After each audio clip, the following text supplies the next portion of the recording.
Mañana Carlos hablaba sobre este tema, me acordaba de que hay algunos pastores, algunos telepredicadores famosos que predican y escriben libros, y uno de los libros más famosos de este pastor, que no voy a dar el nombre porque no quiero que...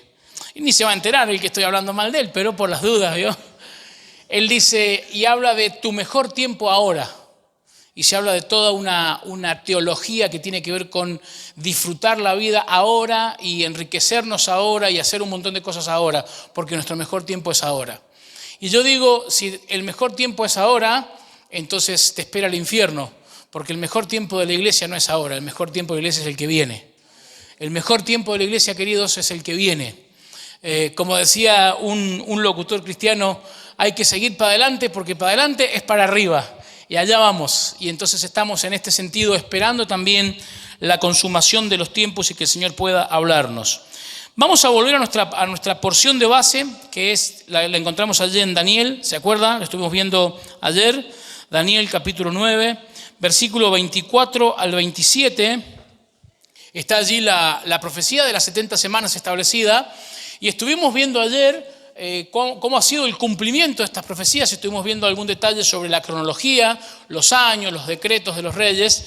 Y como les decía ayer, tenemos que tener claro, en este sentido, querida iglesia, que la profecía se cumple porque Dios es el Señor de la profecía y porque Dios lo ha establecido así. Y tenemos un Dios soberano que está por encima de la historia. Tenemos un Dios que aún las potencias mundiales, con todo el poderío que representan, aún esas potencias mundiales trabajan para Dios. Y que todo lo que está sucediendo en nuestra sociedad, en el mundo, no escapa al control de lo que Dios ha determinado en sus eternos propósitos. Así que, en este sentido, podemos descansar, podemos estar tranquilos. No debería haber ansiedad en la iglesia por lo que ha de venir, porque sabemos lo que ha de venir, está establecido en su palabra, y entendemos que el Señor ha dejado señales muy claras de que fundamentalmente tenemos que confiar en Él. La última promesa que nos hace el Señor, después de darnos el propósito a la iglesia, Él nos dijo, vayan y hagan discípulos a todas las naciones. Y la promesa es, y yo estoy con ustedes hasta el fin. Quiere decir que la iglesia, independientemente de la situación que nos toque pasar en esta tierra, estamos en las manos de Cristo, estamos en las manos del Padre, y de ese lugar nadie nos puede arrebatar, por eso tenemos que estar tranquilos. Sabemos que esto tiene que ir de mal en peor, iglesia. Yo lamento comunicarte esto. Por ahí dice, veníamos bien con el mensaje, empezó repositivo y ya mandó. Hermanos, el mundo no va a mejorar, las sociedades no van a mejorar. Nosotros hemos sido puestos en la tierra para ser sal y luz. Y mientras estamos en la tierra tenemos que vivir de acuerdo a la justicia de Dios. Y tenemos que practicar los mandamientos de Dios en la tierra. Pero esto no implica que la sociedad vaya a mejorar. Implica que nuestro ejemplo, implica que nuestro testimonio va a hacer que los demás se acerquen a Cristo y puedan entender su necesidad de Salvador. Pero aunque nos pusiéramos todos de acuerdo en todas las iglesias del mundo, y aunque nos metiéramos en política y pudiéramos cambiar el rumbo de algunas sociedades, está decretado que el mundo va mal en peor porque el príncipe de la potestad de este mundo tiene que ser juzgado. Pero antes de ser juzgado, el príncipe quiere destruir a la mayor cantidad de personas, llevarse consigo a la mayor cantidad de almas al infierno. Así que no debemos esperar que esto mejore, todo lo contrario. Hermanos, debemos prepararnos para tiempos difíciles. El apóstol Pablo nos dice le dice a Timoteo, te encargo, te digo, te aviso, le dice a Timoteo, en los últimos tiempos los días serán difíciles, serán peligrosos, porque habrá hombres feroces, dice la palabra de Dios. Estamos yendo hacia tiempos difíciles y la iglesia tiene que estar preparada. Hermanos, tenemos que comportarnos como lo que dice la palabra de Dios en Timoteo. Somos soldados, somos agricultores y somos atletas que corremos por el premio. La Biblia nunca habla de que somos personas que estamos diseñados para disfrutar las riquezas del mundo. No dice esto la Biblia. Hermanos, la vida cristiana no puede ser un crucero de placer. La iglesia, la vida cristiana es un transporte de tropas. Somos soldados. Allí donde el Señor nos ha puesto, somos soldados. Y levantamos en alto la bandera del Evangelio y eso puede costarnos mucho a veces, pero es lo que tenemos que hacer. Hemos sido dejados en la tierra con este propósito: predicar el evangelio a toda criatura, enseñándoles que guarden estas cosas, haciéndoles discípulos, y entonces en ese sentido es que la iglesia trabaja. Y estamos viendo esta profecía y hemos hablado básicamente de las dos grandes escuelas de interpretación. Yo les decía ayer que hay varias escuelas, hay como muchas ramas de esto, pero hay dos grandes escuelas de interpretación que hablan de esta profecía y que a la luz de la palabra interpretan la profecía. La escuela histórico-mesiánica, la principal diferencia que tenemos con esta escuela es que ellos dicen que la semana número 70 se cumplió cuando el Señor Jesucristo murió en la cruz del Calvario. Y después, por otro lado, tenemos la escuela dispensacionalista, futurista, premilenialista, pretribulacionista, llámela como usted quiera, ¿sí? Que somos aquellos que creemos que la semana 70 no se ha cumplido, la semana 70 se cumple en la gran tribulación, en el periodo de la gran tribulación, y creemos en el rapto de la iglesia. Creemos que el Señor va a venir a buscar y va a sacar antes a la iglesia de este mundo, antes de que sucedan estos acontecimientos. Tenemos, como les digo, dos grandes escuelas de interpretación. Y dentro de la otra escuela, digamos que no es la nuestra, por decirlo de alguna manera, hay hermanos muy, muy temerosos del Señor. Ellos dicen lo mismo de nosotros, ellos dicen lo mismo de nosotros. Dentro de los dispensacionalistas hay hermanos muy temerosos del Señor, pero están equivocados. Y nosotros decimos que ellos están equivocados y acá si nos ponemos a discutir no vamos a salir más. Pero como decíamos ayer, aquella famosa frase de Agustín es que en lo principal unidad, en la persona de Cristo tenemos que tener unidad. ¿Qué significa esto, hermanos? Miren, hermanos, yo puedo tener comunión con hermanos de diferentes denominaciones, siempre y cuando estemos de acuerdo en que Cristo es el Hijo de Dios, Dios es trino y uno, y que Dios ha enviado a su Hijo Jesucristo a salvar al mundo de sus pecados. Pero cuando hay una persona que niega alguno de estos aspectos, ya sea la deidad de Cristo, la Trinidad de Dios o la obra de la salvación, entonces ya no puedo tener comunión. Hasta ahí llega mi comunión. Entonces, en lo principal tenemos que tener unidad. En lo que refiere a la salvación del hombre, en lo que refiere a la persona de Dios, tenemos que tener unidad. En lo secundario, dice San Agustín, libertad. A ver, hermano, en tu iglesia se hace esto, en mi iglesia se hace esto otro. Respetémonos, no busquemos imponer formas. No busquemos imponer las formas de mi iglesia. Las formas tienen que ver sencillamente con esto, con pensamientos de hombre que a veces creemos que son doctrinales. No es bueno esto. Tenemos que ser cuidadosos. Iglesia, tenemos que estar dispuestos a revisar las formas, no el fondo. El fondo tiene que ser siempre la palabra de Dios. Pero si la forma no es saludable, hay que cambiarla, porque para eso también Dios nos ha dado inteligencia y raciocinio. Y dice San Agustín, en todo caridad, o sea, en todo amor.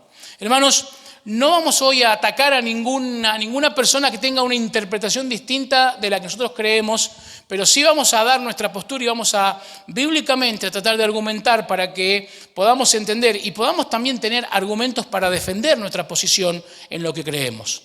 Es un tema complejo, como dijimos ayer, exige que nos sentemos a estudiar, hermanos. Y lamentablemente vemos que esto está faltando mucho en las iglesias, estudio de la palabra de Dios.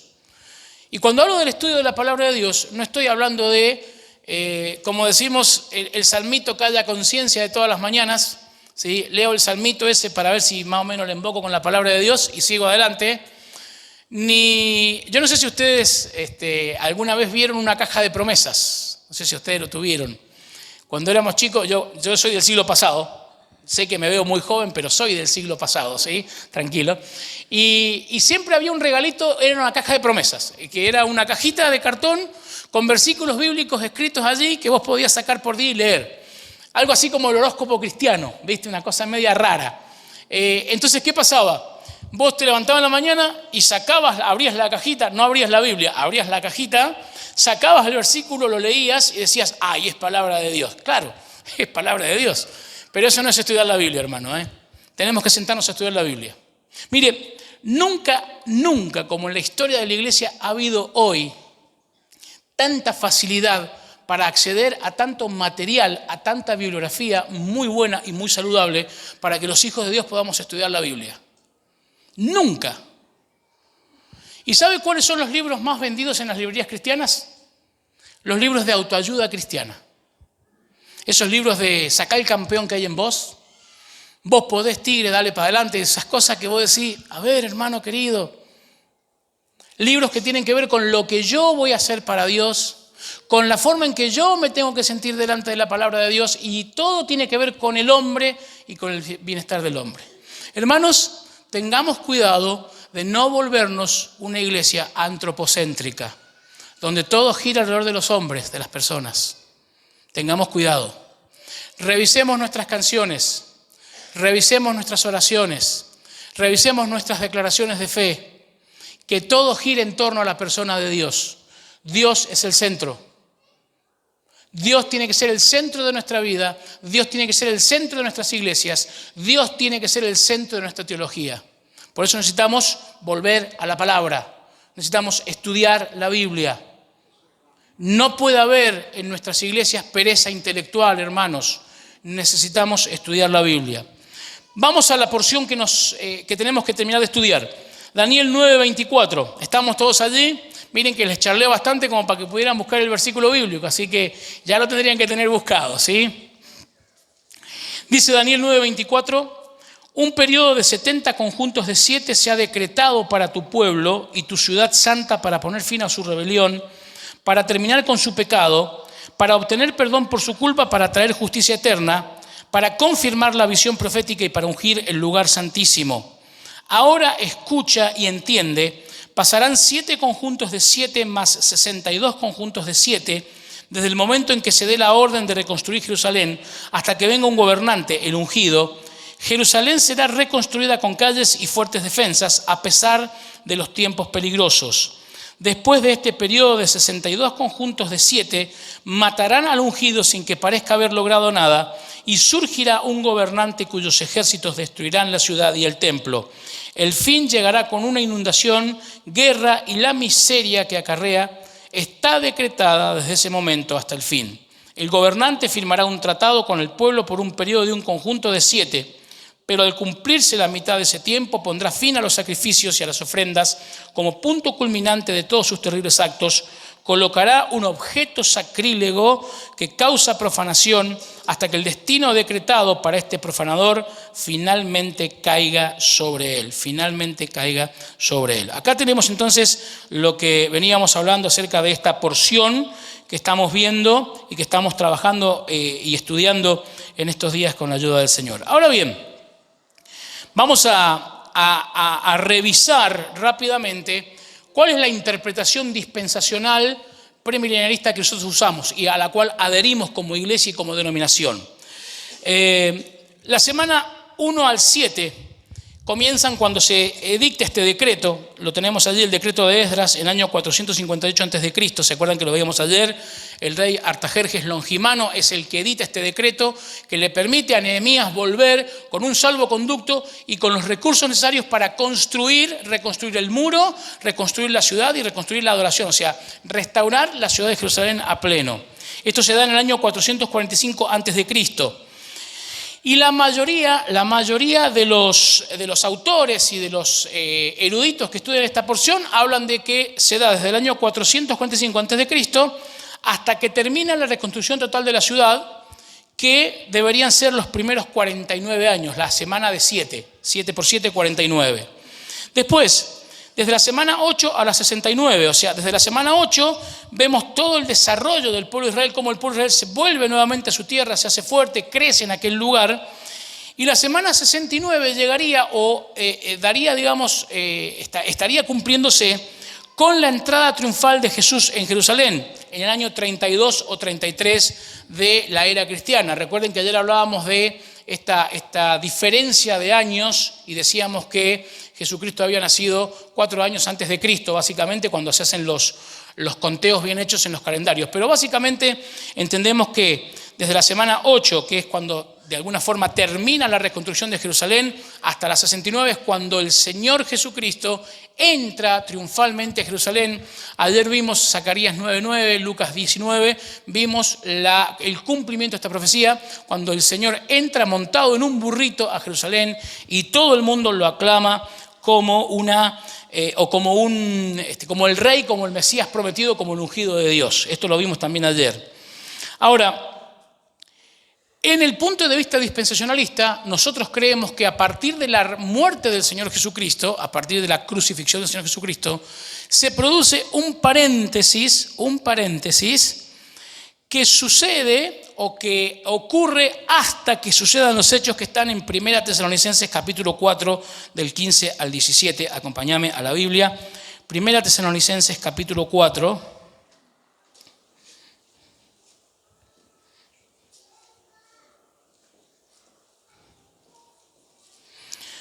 Versículo 15, 1 Tesalonicenses 4:15.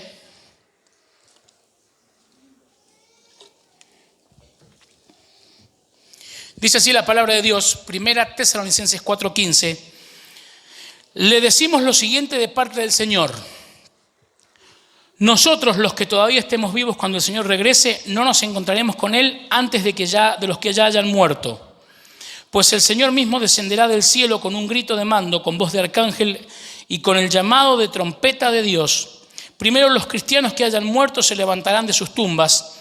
Luego, junto con ellos, nosotros, los que aún sigamos vivos sobre la tierra, seremos arrebatados en las nubes para encontrarnos con el Señor en el aire. Entonces estaremos para siempre con Él. Así que anímense unos a otros con estas palabras. Y la clave de nuestra interpretación acerca de la segunda venida de Cristo se encuentra en el versículo 17 que dice: luego, junto con ellos, o sea, primero van a resucitar los que han muerto en Cristo. Luego, junto con ellos, vamos a ser nosotros transformados. Dice, el 17 dice, luego, junto con ellos, nosotros, los que aún sigamos vivos sobre la tierra, seremos arrebatados. Arrebatados. La palabra en griego es harpagó, que significa arrebatar. Es la misma palabra como decir tomar algo intempestivamente.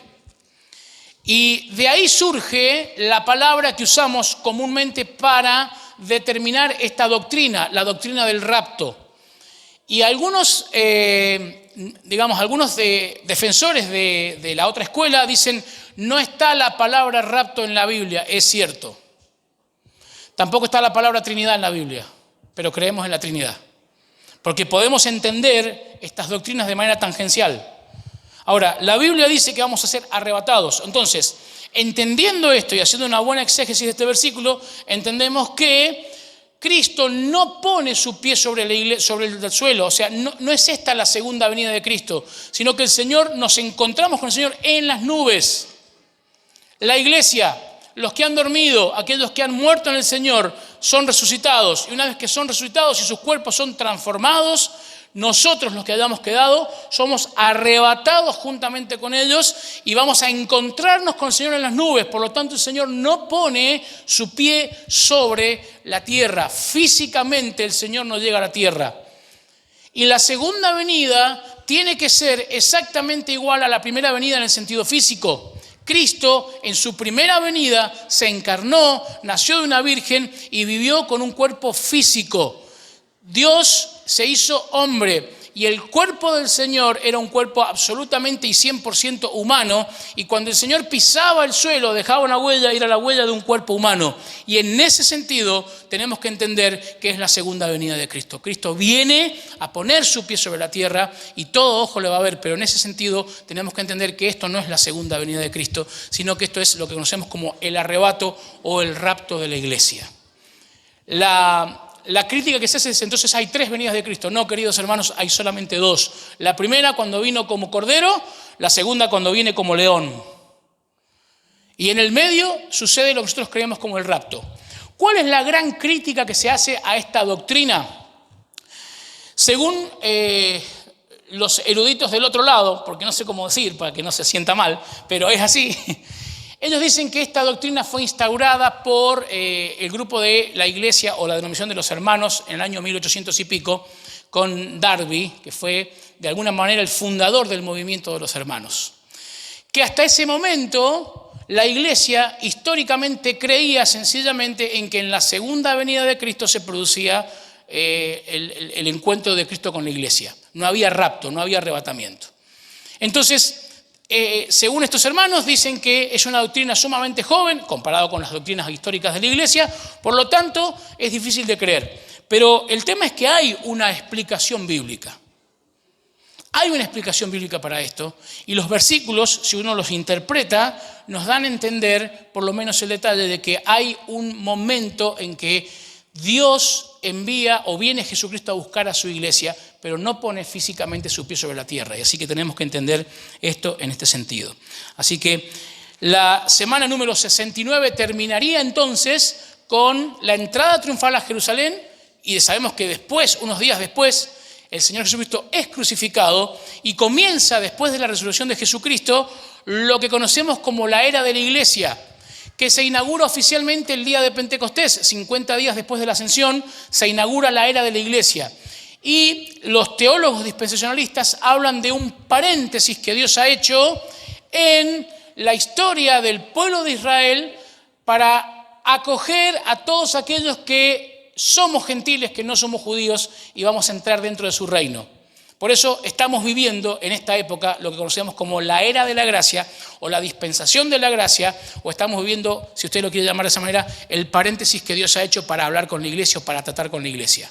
Dios está trayendo personas del mundo a la iglesia a través del mensaje del evangelio para conformar este paréntesis. Muy bien. ¿Cuándo termina este paréntesis? En la semana 70, o sea, antes de que empiece la semana 70. Luego de que la iglesia es arrebatada, ocurre la manifestación del anticristo, quien hace un pacto con la nación de Israel y luego lo quebranta, dando comienzo a la gran tribulación que concluye con la segunda venida del Señor en su gloria con sus santos, para destruir al anticristo e instaurar el reino milenial.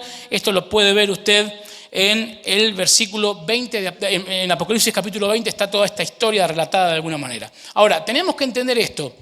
La salida de la iglesia marca el rumbo de los acontecimientos.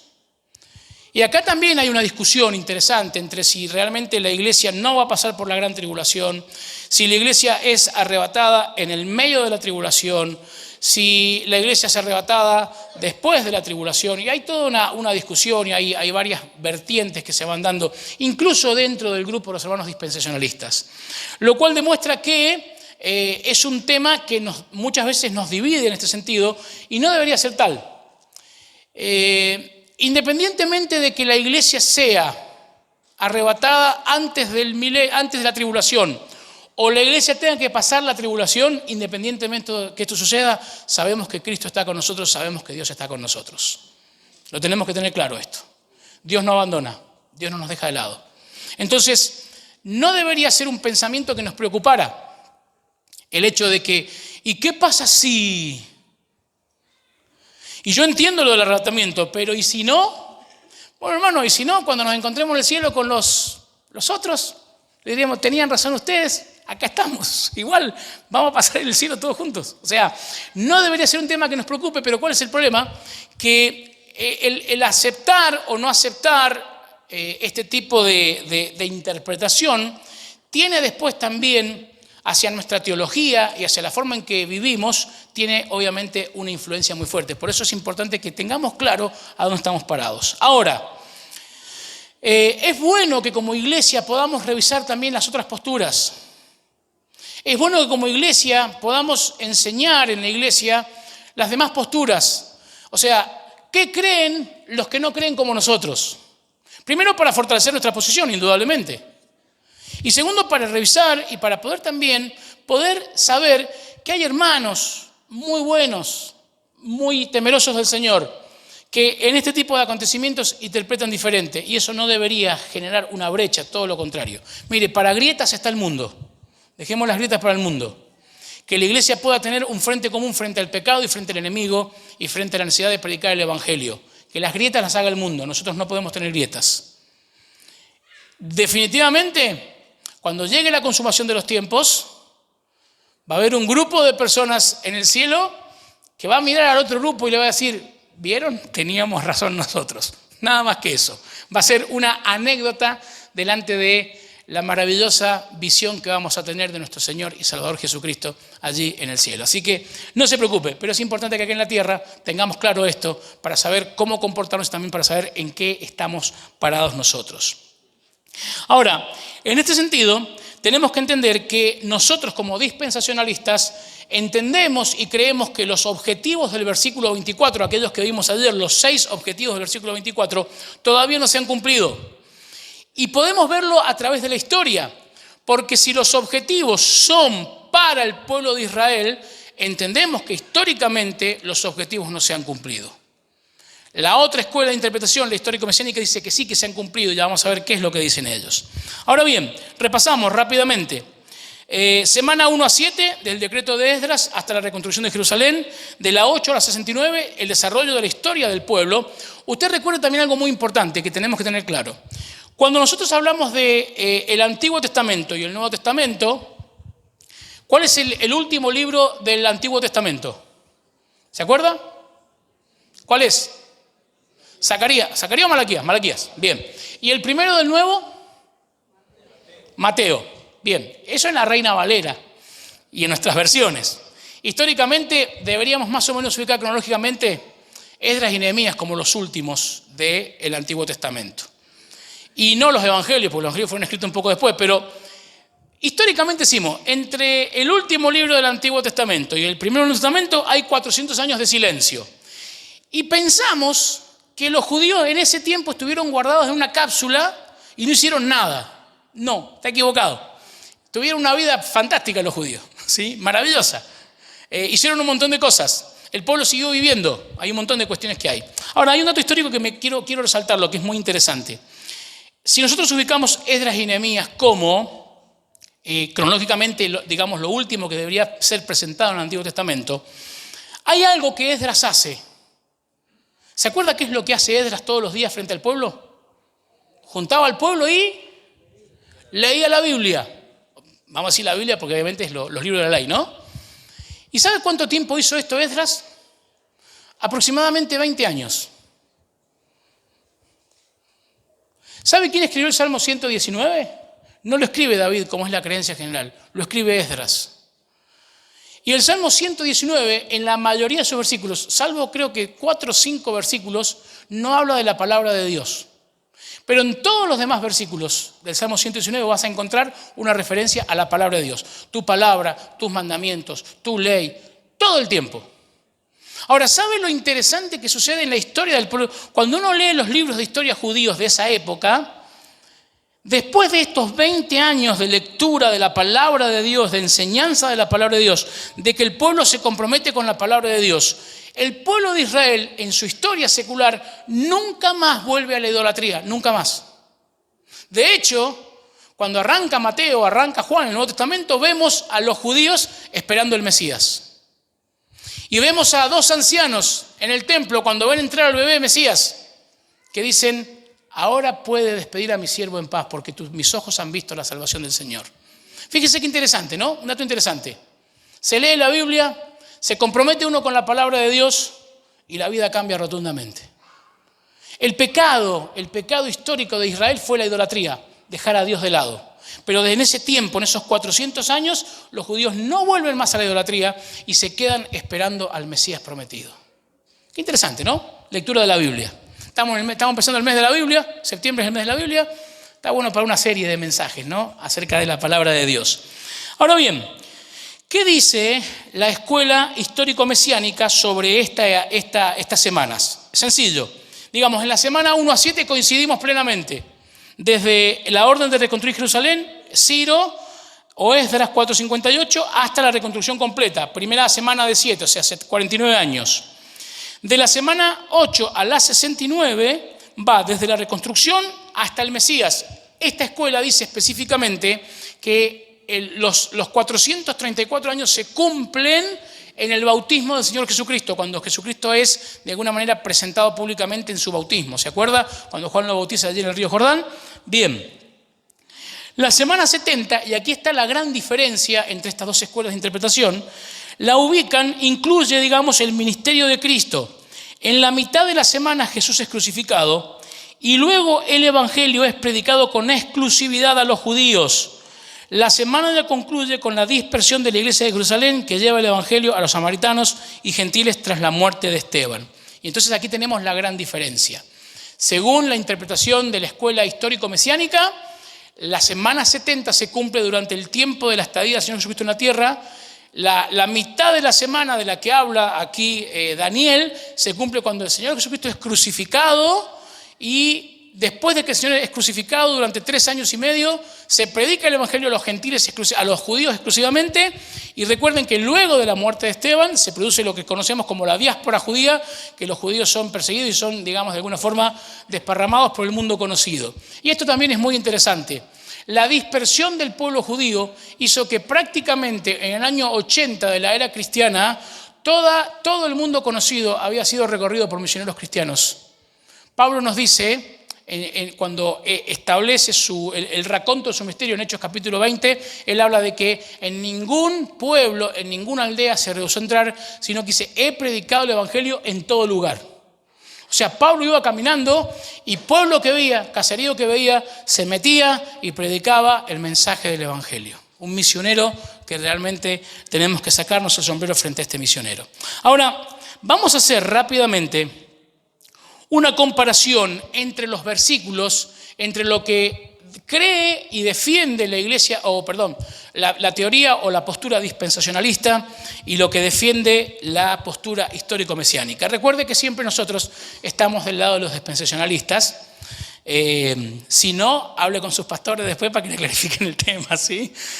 Versículo 24, ¿sí? Están los objetivos allí en el versículo 24 de Daniel 9. Terminar con la prevaricación, poner fin al pecado, expiar la iniquidad, traer justicia y profecía, sellar la visión y ungir al Santo de los Santos. ¿Qué dice la escuela dispensacional? No se han cumplido todos los objetivos. Se cumplirán en la segunda venida. El sello de visión y profecía es el completo cumplimiento de las mismas. Por lo tanto, si sellar una profecía es cumplirla cabalmente, entendemos que no se han cumplido, por lo tanto defendemos la posición y la idea de que no se han cumplido todos los objetivos. La justicia perdurable se instaura en el milenio. Recuerde esto, uno de los objetivos era instalar la justicia o traer la justicia perdurable. Y sabemos que en este mundo y en esta sociedad no se está viviendo un tiempo de justicia, todo lo contrario. La injusticia es la reina. Entonces, entendemos que por esta razón histórica, porque lo podemos ver en el curso de la historia de la humanidad, no se ha instalado la justicia perdurable. ¿Cuándo se va a instalar según la Biblia? En el reinado de milenio, en los 1000 años que Cristo va a gobernar sobre la tierra, donde la justicia va a ser perfecta. En ese sentido, tenemos que entender. El Santo de los Santos, de que habla el versículo 24, para nosotros no es una persona, sino que también representa el lugar santísimo, que es el lugar específico donde en el templo de los judíos se manifestaba la presencia de Dios, a donde no podía entrar cualquiera. En ese sentido entendemos que esto no se ha cumplido porque el templo todavía no ha sido construido, no ha sido restaurado. Y solamente se va a poder restablecer la adoración judía de la forma judía y restablecer el lugar santísimo en el momento en que el templo sea reconstruido. Y esto no ha sucedido, por eso decimos, basándonos en lo que le dice la palabra de Dios, que no se ha cumplido todavía el objetivo, o no se han cumplido todos los objetivos del versículo 24, por lo tanto falta una semana para que se puedan cumplir. Acuérdense, cuando hablamos de semana estamos hablando de 7 años, ¿no? Una semana de 7 años para que se pueda cumplir esto, sería la semana 70. ¿Qué dice la escuela histórico-mesiánica? Todos los objetivos se cumplieron en la primera venida de Cristo, cuando puso fin al pecado y a la rebelión, expió la iniquidad y trajo justicia eterna. Su ministerio puso fin y al mismo tiempo ratificó la veracidad de visiones y profecías. El Santo de los Santos es la persona de Cristo en quien se centra la adoración a Dios en el nuevo pacto. Y aquí, obviamente, tenemos que entender que la escuela dispensacionalista, la norma o la regla más fuerte que tenemos los dispensacionalistas en cuanto a interpretación bíblica es que somos literalistas. ¿Qué significa esto? Interpretamos literalmente la profecía para evitar confusiones. Otras escuelas son alegoristas, tal vez. Interpretan la profecía de acuerdo a figuras o metáforas o imágenes de lo que puede llegar a ser. Entonces, si entendemos el versículo 24 en forma literal, entendemos que la justicia perdurable todavía no está en la tierra. Que Jesucristo abre la puerta para que esa justicia llegue a la tierra, pero todavía no ha llegado. Por eso la semana 70 para nosotros no se ha cumplido. Pero la escuela histórico-mesiánica dice que sí, que ya está instalada porque el perdón ya ha sido dado, la justicia ha sido vindicada. Entonces, para ellos tiene que ver más con una cuestión espiritual que no ha tenido cumplimiento físico. Entonces, ahí hay, como entendemos nosotros, una falla en esta lógica de la interpretación de la escuela histórico-mesiánica. Rápidamente, pues se me fue el tiempo, como era de esperar. Versículo 25. Tenemos, el versículo 25 habla desde la orden para restaurar hasta el Mesías. O sea, 7 semanas de reconstrucción más 62 semanas de historia hasta que llega Jesucristo y hasta que suceden los acontecimientos de Jesucristo. Bien, en el versículo 25 no tenemos gran diferencia. Estamos todos de acuerdo en la cronología. Algunos sitúan el fin de la semana 69 en el bautismo de Cristo, otros sitúan el fin de la semana 69 en la entrada triunfal a Jerusalén, otros aún se animan a decir, no, fue justo en el momento de la crucifixión. Años más, años menos, estamos ahí cerca, no hay mayor diferencia. Versículo 26. Después de la semana 62, o sea, de las 62 semanas, el Mesías es cortado, el pueblo de un príncipe que vendrá destruye ciudad y templo.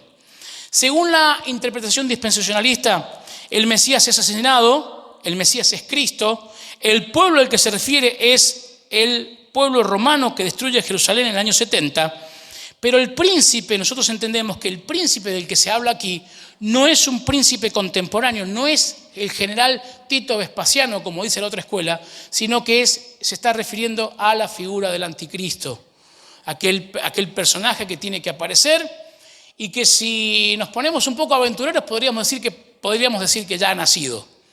Y ahí nos entra todo un poquito el miedito, pero no importa, tranquilos, ¿sí? Porque los propósitos de Dios se van a cumplir independientemente de las cuentas que podamos hacer. La histórica mesiánica, la escuela histórico-mesiánica dice del versículo 26, el Mesías es asesinado, el pueblo son los romanos y el príncipe habría de venir junto con su pueblo. Se refiere a Tito Vespasiano, el general romano que comandaba las legiones que destruyeron Jerusalén en el año 70 después de Cristo, o sea, 35 o 40 años después de la muerte de Jesucristo. Y es importante que tengamos este dato en mente del año porque vamos a ver que después la escuela histórico-mesiánica no puede defender esta cantidad de años, sino que de alguna manera se sale de punto en este sentido. ¿Qué dice el versículo 27? El versículo 27 de Daniel 9 confirma el pacto con muchos. Una semana, a mitad de semana, cesa el sacrificio y la ofrenda. Hay una abominación hasta el fin que habrá destrucción. Y nosotros creemos y entendemos que el sujeto de la primera frase es el antecedente más próximo al príncipe que ha de venir, o sea, el anticristo. Cuando se habla después vendrá un príncipe, una persona, está hablando indudablemente del anticristo, es lo que entendemos. ¿Sí? Hace un pacto de 7 años con Israel, pero a los 3 años y medio lo quebranta, haciendo cesar el ritual del templo y deseando la persecución. La semana 70 concluye con la venida de Cristo en gloria con sus santos. Esto es lo que hablábamos recién. Ahora, ¿qué dice la escuela histórico-mesiánica acerca del versículo 27? El sujeto del que habla el versículo 27, porque no lo nombra, sino dice que vendrá uno, dice, es el centro de la profecía. Ellos dicen que es el Señor Jesucristo. Por su propio ministerio y el de sus apóstoles, confirma el nuevo pacto con el remanente de Israel durante 7 años. A mitad de semana es crucificado. El perfecto sacrificio pone fin al ritual del templo. El rechazo de la nación de Israel acarrea el juicio y la destrucción sobre la ciudad cerca de 35 años después. O sea, este juicio que venía sobre las naciones o sobre Jerusalén, los defensores de la escuela histórico-mesiánica lo colocan en el año 70 después de Cristo, cuando el general Tito Vespasiano asedia la ciudad de Jerusalén y la destruye y destruye el templo. Ellos dicen que ahí se cumple lo que dice el versículo 27 de que va a caer la destrucción sobre este príncipe que ha de venir. Y nosotros entendemos que no es así, entendemos que el sujeto del que habla el versículo 27 no es el Señor Jesucristo, porque del Señor Jesucristo habla como el Mesías y no dice del Mesías, sino que habla del príncipe de un pueblo, y entonces estamos entendiendo que este es el anticristo que va a comenzar su obra nefasta cuando la iglesia haya sido arrebatada. Así que tenemos que entender, hermanos queridos, que hay por lo menos 2 posibles interpretaciones con respecto a la semana número 70. Pero nosotros creemos y entendemos por el fundamento bíblico y por lo que la palabra de Dios dice, que indudablemente, Para nosotros la semana 70 no se ha cumplido y estamos esperando algunos acontecimientos como por ejemplo el rapto de la iglesia y el arrebato de la iglesia para que comience a tener cumplimiento efectivamente la semana 70. Ahora bien, por lo que sucede a nuestro alrededor, por las señales que podemos ver, hablamos un poco ayer de esto y podemos seguir hablando hoy un poco de esto, estamos viendo que se está llegando al fin de los tiempos. Hay varias razones. La primera de ellas tiene que ver con un hecho histórico. Ayer hablamos un poco de este rey Antíoco Epífanes que invade la ciudad de Jerusalén, invade el pueblo, digamos el país de Judea. Y es un rey muy interesante, estaba bastante loco. Los que lo conocían decían que no le decían Antíoco Epífanes. Antíoco era un hijo de un rey griego. Epífanes significa Dios con nosotros, una cosa así. O sea, él se creía un dios, quería ser como un dios. Pero los conocidos decían Antíoco Epímanes, que significa loco de remate. O sea, sin embargo, dicen los historiadores que fue un rey muy inteligente para gobernar. Ahora, se establece en Jerusalén y lo que hace en ese momento este rey es fijarse qué personas estaban de acuerdo con él en lo que él quería. Y este rey establece dos reglas que son fundamentales. Primero, la primera regla es prohibir el culto y la liturgia judía. O sea, les dice a los judíos, ustedes no pueden ofrecer más sacrificios en el templo, ustedes no le pueden enseñar más a sus hijos la religión judía, ustedes no le pueden enseñar más a sus hijos a guardar las fiestas judías, prohíben las fiestas judías. Recuerden que las fiestas judías tenían que ver con eventos que Dios había hecho sobre el pueblo para recordar esos eventos. ¿Sí? Nosotros, ¿cuál es la fiesta que tenemos para recordar los eventos? La Cena del Señor. ¿Sí? ¿Se acuerda de esto, no? Los judíos tenían 7 fiestas por lo menos, después se agrega la fiesta de las luces, que la vemos solamente en el Nuevo Testamento, pero cada fiesta recordaba un acontecimiento importante en la vida del pueblo judío. Nuestra única gran fiesta es la Cena del Señor. ¿Sí? Así que si le dicen vamos a celebrar las fiestas judías, eso es para los judíos, hermano, no es para la iglesia. La iglesia no celebra fiestas judías. Nosotros celebramos la Cena del Señor, esa es nuestra gran fiesta. Y nada más. ¿Sí? Bien, ahora bien, ¿qué hizo Antíoco Epífanes? Prohibió la religión judía. ¿Qué hizo además muy inteligentemente? Le prohibió a los judíos hablar su idioma. Dijo, acá van a hablar todos griego, hermano. Obligó al pueblo a aprender el idioma griego, era helenizante. Y resulta que en el pueblo de Israel, incluso entre los sacerdotes, hubo muchos sacerdotes que dijeron, che, está bueno esta nueva movida, esta nueva onda, vamos a hacerla. Vamos a practicar esto. Ahora, en un momento dado, no solamente prohíbe la entrada al templo, sino que comienza a sacrificar cerdos en el templo de Dios en Jerusalén. Y ustedes saben que para los judíos el cerdo es una bestia inmunda, es un animal inmundo. Por eso hablaba de la desolación abominable o de esta cuestión tremenda que se producía en el templo. Ahora, ¿qué sucede? Aparecen los macabeos. Y hay en la Biblia católica sobre todo, entre los libros apócrifos está Primera y Segunda Macabeos, que usted lo puede leer, es muy interesante como historia. No son inspirados por Dios, pero como historia es muy interesante. Y aparece un judío llamado Judá el Macabeo, ¿sí? Y después aparece Matatías, otro macabeo. Y los macabeos era un nombre que significaba algo así como martillo. Eran gente complicada los macabeos, ¿sí? Y como se dan cuenta que no podían enfrentar al rey como un ejército regular, ¿qué hacen? Guerra de guerrillas, comienzan a atacar lugares específicos. Y entonces los macabeos se anoticiaban de quiénes eran los judíos que cumplían con los ritos que había dado Antíoco Epífanes y los atacaban y los mataban. No eran santos, no eran santos, eran gente complicada. Hasta el punto de que en algún momento logran la victoria sobre los ejércitos griegos que estaban dentro de Jerusalén, los expulsan. Y eso da origen al Festival de las Luces. ¿Por qué el Festival de las Luces? Porque recuerde que el mandamiento para los judíos era que el candelabro tenía que arder todo el tiempo. Entonces la gente que hacía, se preparaba un aceite especial y todo el tiempo en el templo había una provisión de aceite porque las luces tenían que estar encendidas todo el tiempo. Durante el tiempo que estuvo Antíoco Epífanes, año 168 a.C., no hubo luces en el templo.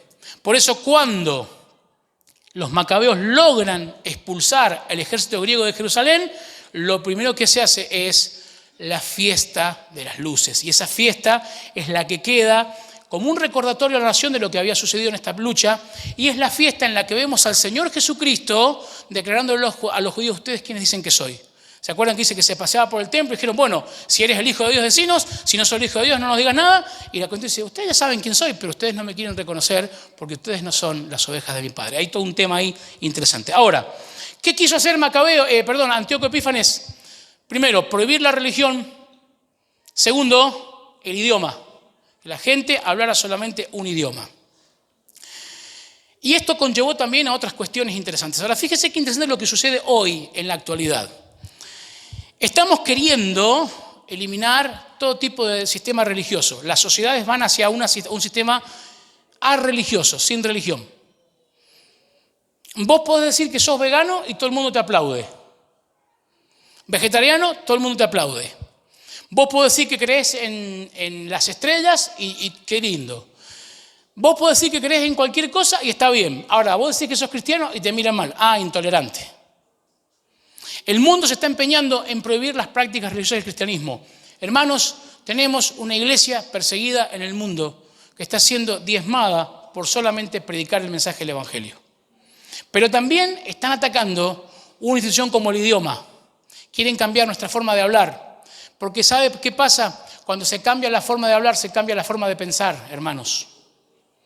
Y quieren hacernos creer que lo bueno es malo y que lo malo es bueno. Pero dice el profeta Isaías en Isaías capítulo 5, hay de los que a lo bueno llaman malo y a lo malo llaman bueno. Hay juicio sobre esas personas. Y también estamos viviendo en un tiempo de extrema depravación sexual.